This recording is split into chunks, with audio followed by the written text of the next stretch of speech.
Hi everyone. ఈ జనాలు ఎందుకున్నారు ఇక్కడ అనుకుంటున్నారా? ఏం లేదండి, టాటా ట్రస్ట్ నుంచి టర్మరిక్ గైడ్లైన్స్ ఇవ్వడానికి డాక్టర్ అప్పలరాజు గారు వచ్చారు. వాళ్ళ టీం మెంబర్స్ కూడా మీటింగ్ కండక్ట్ చేశారు. ఇది పాతకినార్ల విలేజ్లోనే.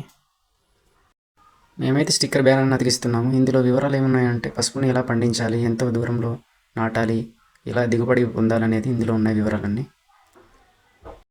మీటింగ్ అయితే స్టార్ట్ అయిపోయింది. మీటింగ్ అయ్యే ముందు ఇంట్రొడక్షన్ అయితే అడిగారు. ఏ విధంగా పండిస్తారు, ఏ విధంగా ఎరువులు వాడతారు, ఎంత దిగుబడి వస్తుంది అనేది తెలుసుకున్నారు. మేమైతే సమాధానం మాకైతే వర్మీ కంపోస్ట్ యూజ్ చేస్తాము, ఎరువులు కింద వాడతామని చెప్పాము.